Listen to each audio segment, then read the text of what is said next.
Que le Seigneur vous bénisse en cette journée d'aujourd'hui. Que Dieu verse beaucoup de bénédictions sur chacun d'entre vous. Que le Seigneur vous illumine. Qu'il vous bénisse, qu'il vous donne la sagesse, l'intelligence, la connaissance pour pouvoir comprendre l'enseignement, la méditation ou la réflexion de la journée d'aujourd'hui. Et que nous aussi, nous puissions plaire à Dieu en tout, en obéissant à sa parole, en apprenant pour mettre en pratique ce que nous avons appris. Ça, c'est ce qu'il y a de plus important, que nous apprenions la doctrine et que nous la mettions en pratique pour plaire à notre Dieu.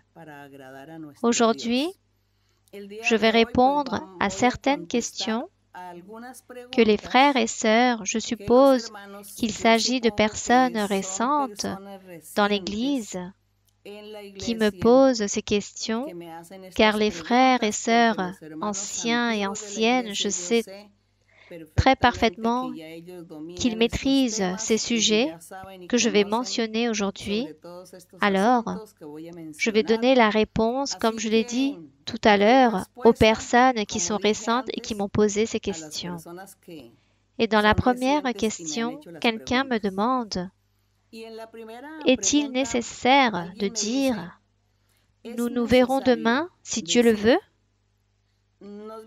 Je pense qu'on me demande si nous devons à tout instant mentionner Dieu comme il vient d'être dit, c'est-à-dire si nous avons par exemple un souhait, un vœu par rapport à quelque chose que nous voulons faire le lendemain. Alors, par exemple, si je dois ou si je peux dire si c'est mauvais ou pas, si je dois dire si Dieu le veut. Si par exemple nous avons des affaires, si nous avons des voyages ou des compromis très importants dans la vie, des vœux dans la vie, des grands souhaits dans notre vie, alors pour tout, oui, réellement, nous devons quoi?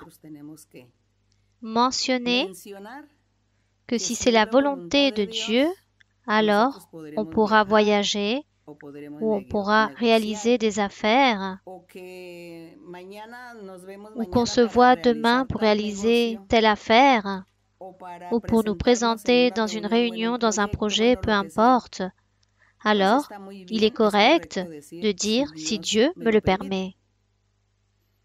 Car on ne sait pas qu'est-ce qu'il peut nous arriver.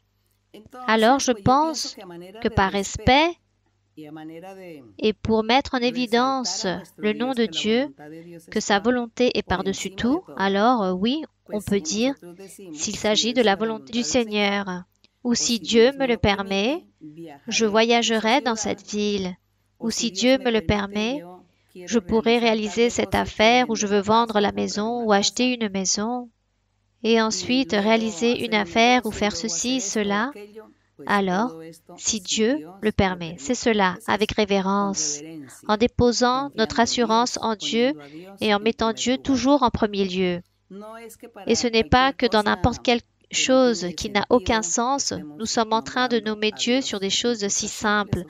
Tout selon la maturité de la personne, dans sa manière de croire, de comprendre, de savoir connaître les choses. C'est cela. Une autre question. On me demande si on doit prier avant les repas. Sûrement ces personnes ont vu dans certains lieux, certaines familles ou groupes de personnes qui, avant de manger ou avant de prendre un café ou de boire un jus, ou peu importe, ces personnes sont en train de prier avant de faire ces choses. Alors, on serait en train d'exagérer. Je pense que nous ne devons pas être si exagérés. Faisons notre prière de tous les jours, notre prière quotidienne, et dans cette prière, nous remercions Dieu pour toutes les choses qu'il va nous donner dans la journée ou ce qu'il nous a donné durant la journée. Que Dieu nous garde et nous protège des dangers, qu'il nous garde des sorcelleries, des envoûtements. Et dans notre prière de tous les jours, nous demandons donc au Seigneur beaucoup de choses pour notre journée ou pour notre vie quotidienne. Donc, pour moi, je pense qu'il n'est pas si nécessaire de prier avant chaque repas ou avant de prendre un café ou avant de prendre un jus, car il y a des personnes qui voyagent, qui étudient, qui se trouvent dans divers endroits et doivent entrer, manger, et si la personne est en train de prier, les autres personnes vont se moquer d'elle. Alors, vaut mieux que nous nous dirigeons au Seigneur d'une manière discrète et surtout en privé. Cela est mieux ainsi, et Dieu aime que nous soyons sages et prudents en tout. Une autre question m'est posée. On me demande, dans notre Église, donc je suppose qu'il s'agit de l'Église de Dieu ministérielle de Jésus-Christ international, car on ne le précise pas, et si nous faisons des veillées, par rapport aux veillées, je m'en souviens lorsque l'Église débuta, nous réalisions des veillées les samedis soirs, nous étions 4-6 personnes, et ensuite, nous avons réussi à nous réunir à peu près 20-30 personnes lors des veillées. Nous prions car l'Église n'avait pas encore commencé, on n'avait pas encore les cultes, ou du moins pas tous les jours. Et c'est pour cela que nous dédions le samedi pour prier le soir, pour chercher Dieu, pour chercher les dons spirituels et pour chercher toutes les choses spirituelles. Nous faisions cela. Lorsque l'Église a grandi, a commencé à s'accroître et les réunions ont commencé à s'assembler tous les soirs, alors les veillées ont été suspendues, car tous les soirs, la porte des temples est ouverte pour pouvoir louer le Seigneur. Donc je pense que cela est suffisant et qu'on n'a plus besoin de réaliser des veillées. Lors des cultes de louange, lorsque les personnes prennent le temps pour aller à l'église, au temple, alors les personnes cherchent le Saint-Esprit et cherchent les dons spirituels. C'est pour cela que les veillées ont été suspendues. Il y a encore une autre question. On me demande si une personne peut prophétiser sans avoir reçu le Saint-Esprit. Effectivement, si la personne n'a pas reçu le Saint-Esprit, dont le signe c'est parler dans d'autres langues ou dans d'autres langages ou dans d'autres dialectes, ça c'est le signe que la personne parle dans d'autres langues. Alors on dit que la personne reçoit le baptême avec le Saint-Esprit.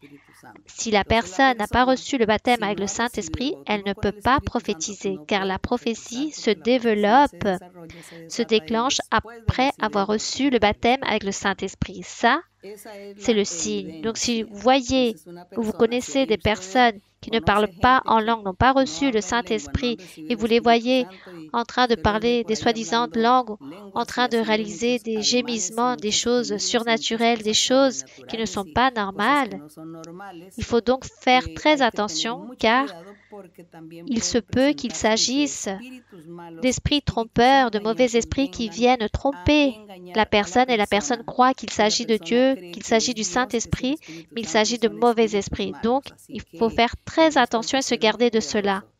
Selon l'œuvre de chacun, on reconnaît la personne comment elle est. Le Seigneur Jésus-Christ disait, « Le bon arbre donne de bons fruits et le mauvais arbre donne de mauvais fruits. » Donc, le bon arbre ne peut pas donner de mauvais fruits, ou l'arbre mauvais ne peut pas donner de bons fruits, car on dit que par ses fruits, vous allez les reconnaître. Donc chaque personne qui parle en langue, il faut regarder ses fruits, son témoignage, son exemple. S'il s'agit d'une personne sensée qui sait réfléchir, connaît la doctrine et a la connaissance du Seigneur, mais aussi bien voir si ces langues que cette personne est en train de parler proviennent de Dieu. Nous sommes donc en train de parler de la prophétie que peut-être une personne peut prophétiser, mais il s'agit d'esprit trompeur qui l'a possédé car cette personne n'a pas reçu le Saint-Esprit. Je pense qu'il s'agit d'un sujet avec lequel vous devez parler avec vos pasteurs, avec les personnes anciennes de l'Église, avec les personnes qui prophétisent, qui sont matures, qui ont la connaissance de ces choses dans l'Église et qu'elles puissent vous enseigner.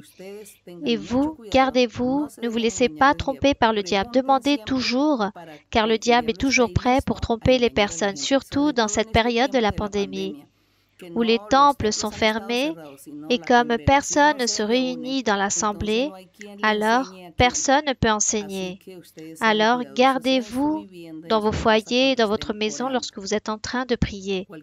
Toute chose que vous sentez ou que vous vivez ou toute expérience que vous pensez être anormale, alors demandez à vos pasteurs, demandez-leur, ou sinon vous pouvez m'écrire et vous me raconter pour ensuite vous conseiller. Il y a encore une autre question.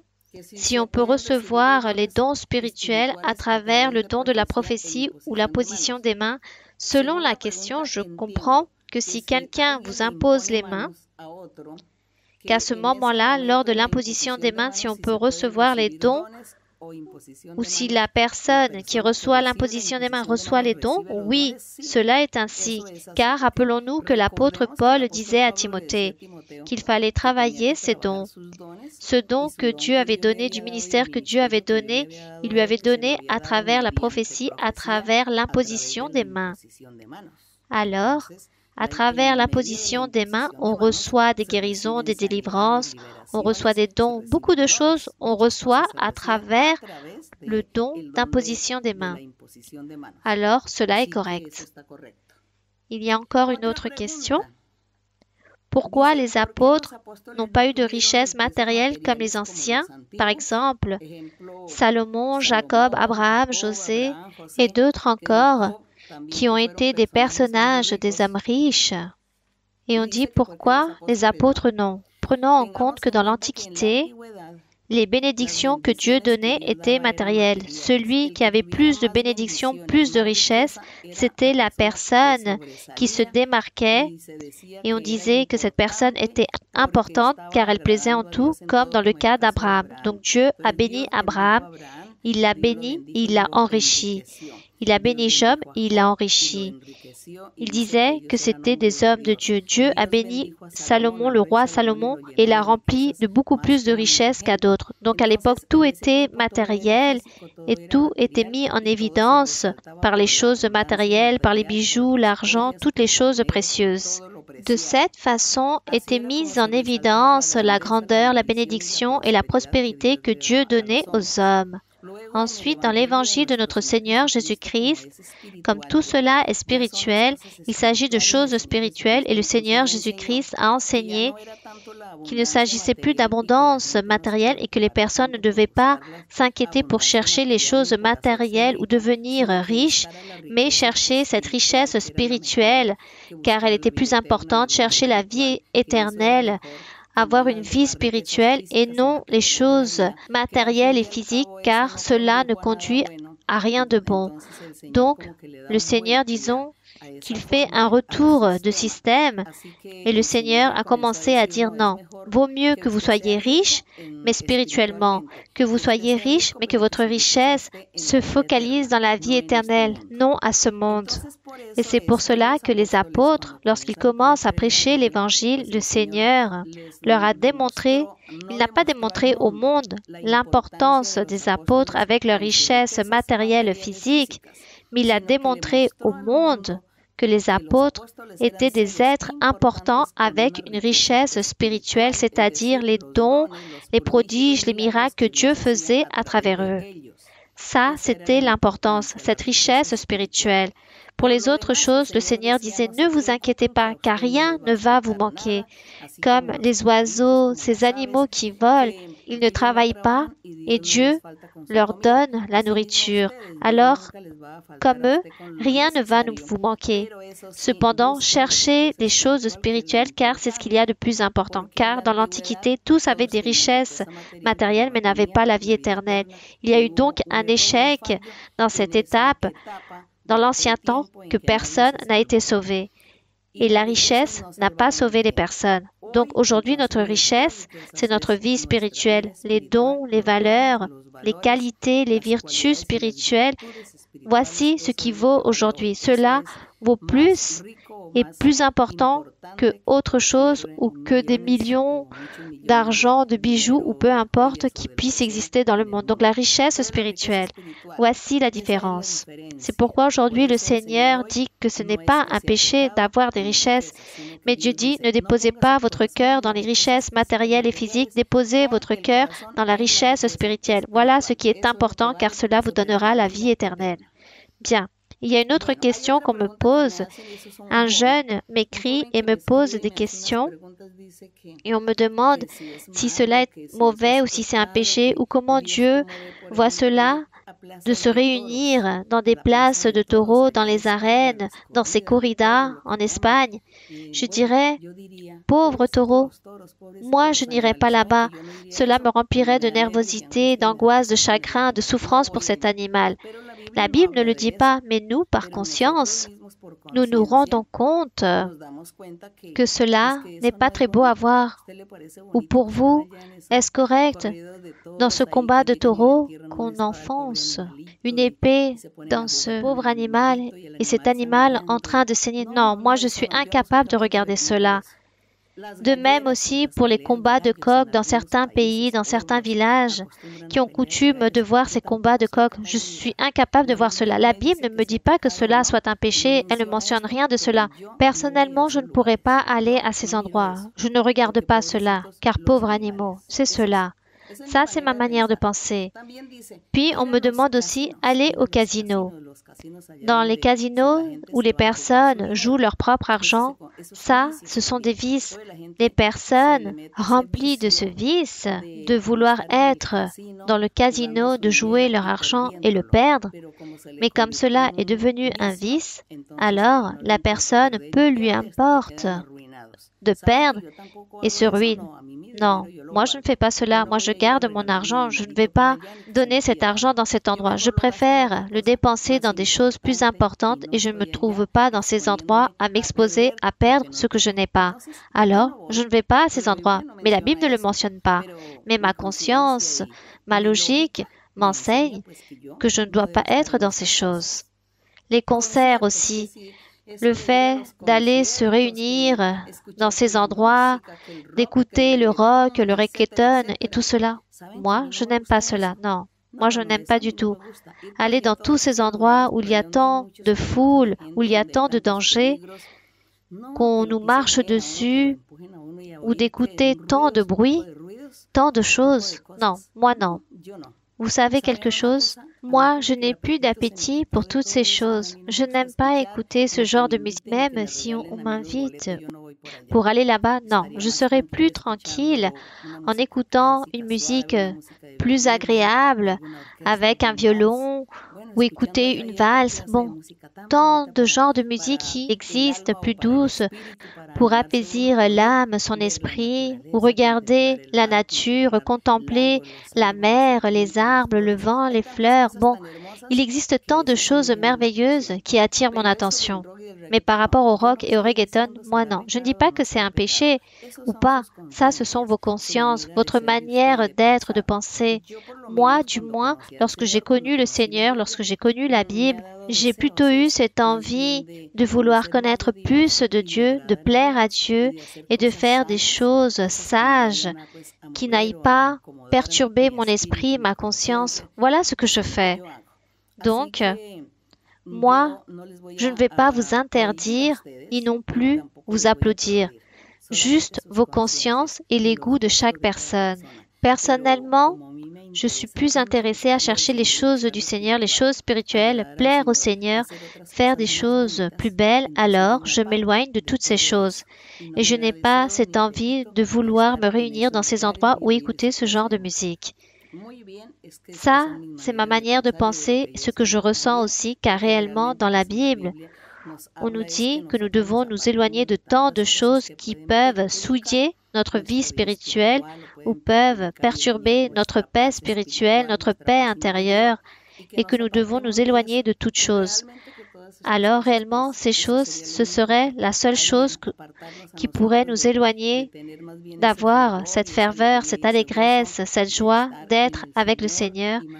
Chantons plutôt Seigneur, louons le Seigneur. Je pense que cela est ce qui est de plus correct à faire. Bien. il y a une dernière question où l'on me demande si dans l'Église, donc je suppose qu'il s'agit de notre Église de Dieu ministérielle de Jésus-Christ internationale, que pense notre Église vis-à-vis des contrats de mariage? C'est-à-dire, par rapport aux séparations de biens, c'est ce que je comprends, les personnes se marient, réalisent des séparations de biens pour que la personne puisse avoir les biens matériaux que la personne a reçu comme héritage de ses parents ou a amassé une grande fortune grâce à son entreprise, ou l'autre personne reçoit aussi un héritage de ses propres parents, où il y a eu tous ces efforts travaillés et amassé une certaine somme d'argent, les personnes se marient et peut-être que ces personnes réalisent ces accords. La Bible ne mentionne rien par rapport à cela, si cela est bon ou mauvais. Moi, je pense que les personnes doivent se mettre en accord mutuellement. Chacun a travaillé dans la vie, alors que chacun puisse profiter du travail dans lequel ils ont tant lutté et qu'ils ont réussi à obtenir dans la vie. Que les personnes travaillent, aient leurs propres biens et que personne n'aille leur ôter leurs propres biens.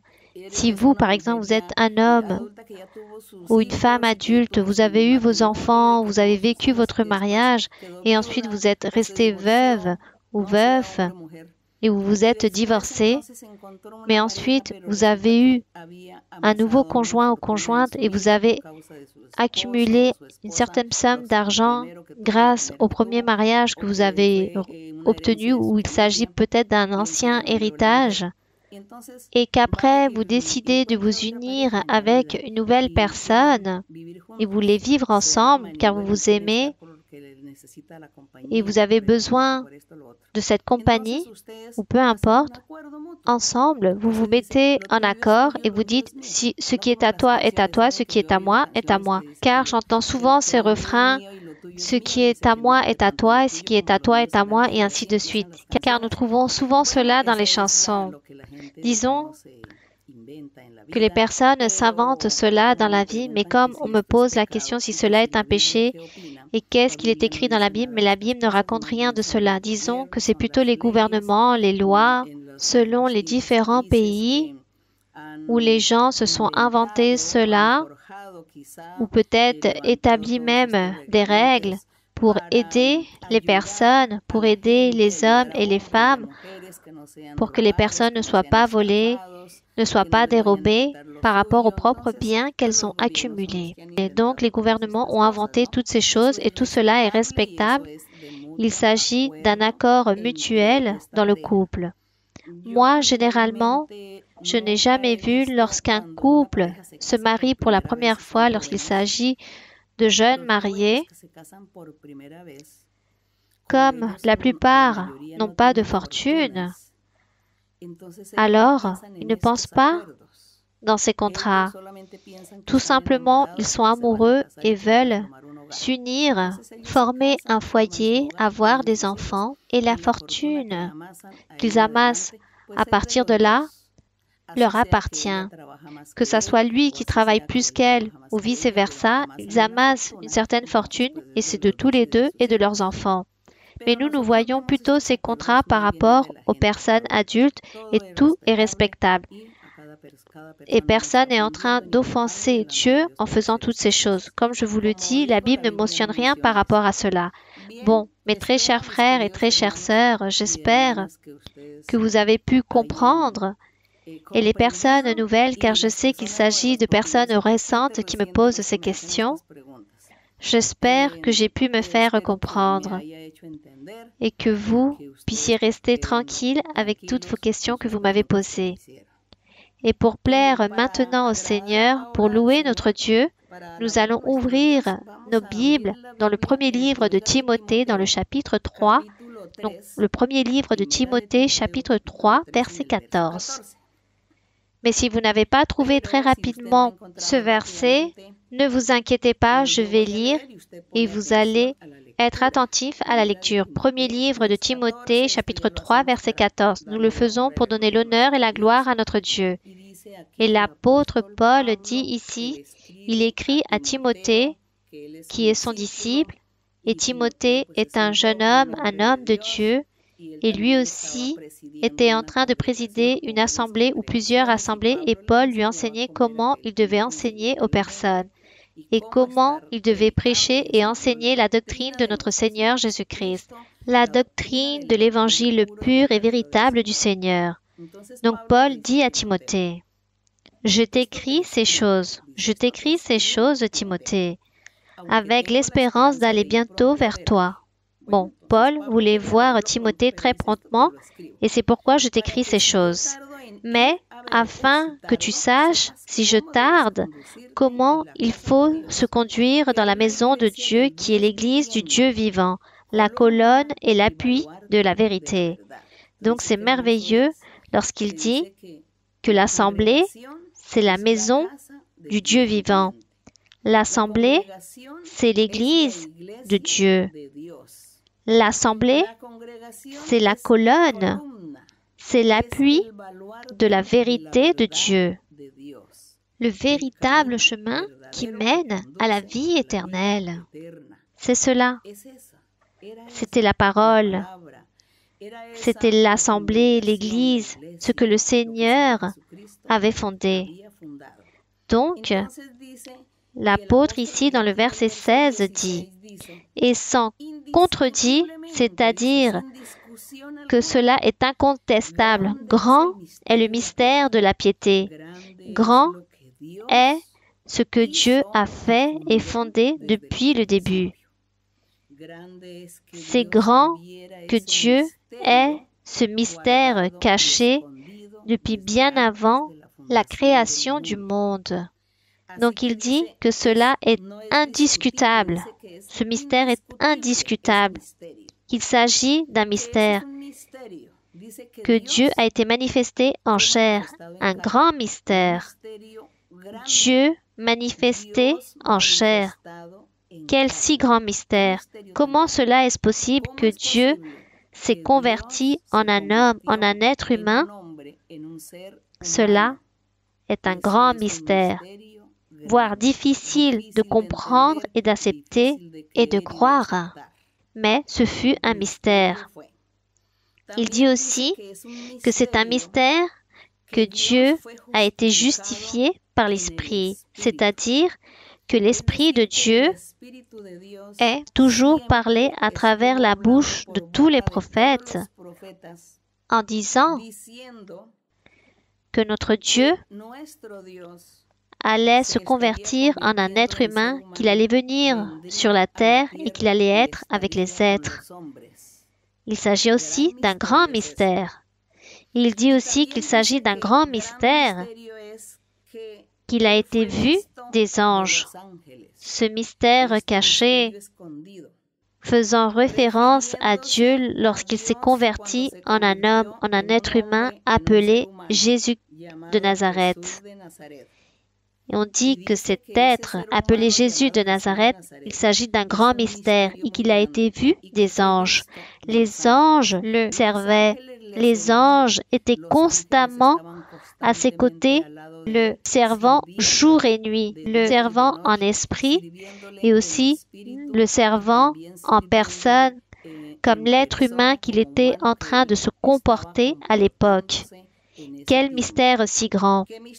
Il est écrit que ce mystère a été prêché aussi aux non-juifs, alors qu'au début, Dieu avait établi un peuple, le peuple d'Israël, et Dieu avait les yeux déposés juste pour le peuple d'Israël et avait des promesses juste pour le peuple d'Israël.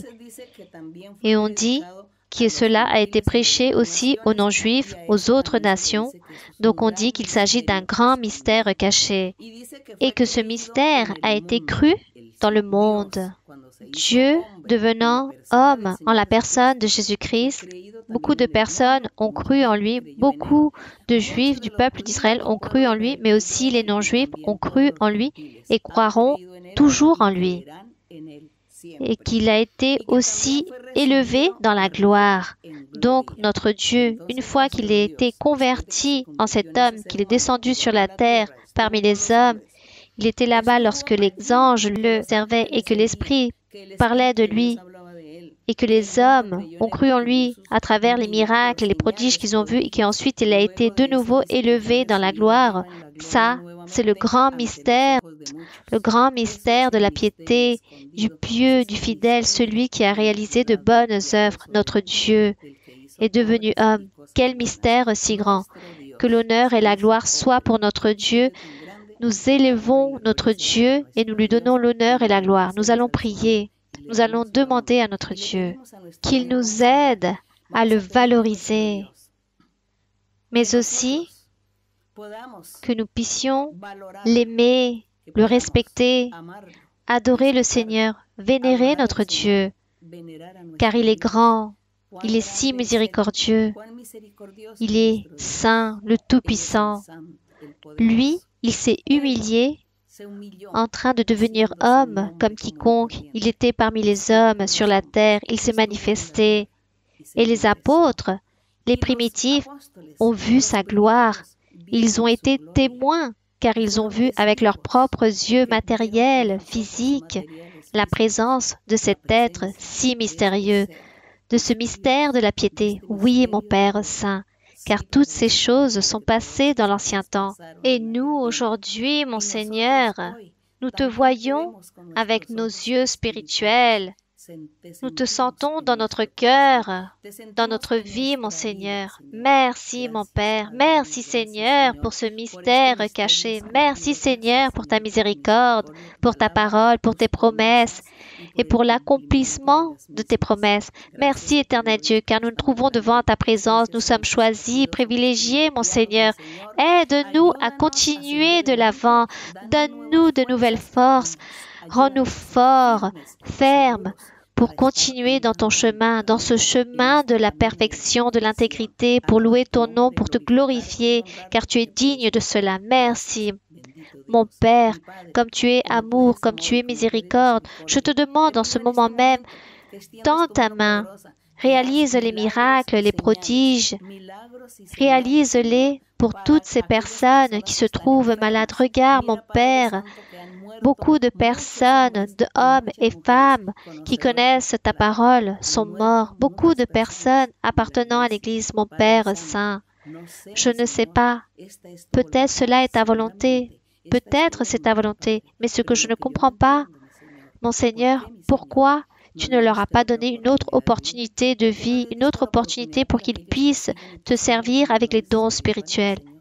Mais c'est ta volonté et cela est respectable, mon Père saint. Mais je te demande, Seigneur, remplis-toi de miséricorde envers ces familles qui sont restées désolées à cause de la perte de leurs proches. Je te demande, Seigneur, de déposer un frein à cette pandémie, que tu enlèves ce virus et que tu protèges les enfants qui te servent et qui se réunissent dans ton temple. Donne-leur une opportunité pour qu'ils puissent changer et revenir dans le véritable chemin et faire ta volonté et t'obéir.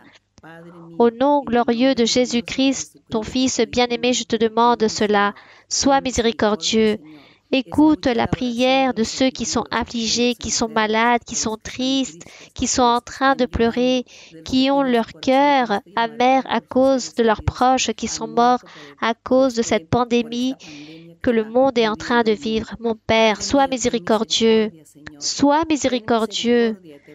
Guide-nous, oriente-nous, enseigne-nous. Montre-nous, mon Seigneur, ta vérité, ton chemin et aide-nous à rester ferme, à travailler dans ta vigne, mon Père. Aide-nous, Seigneur, car si nous vivons dans la vie, que ça soit pour te servir.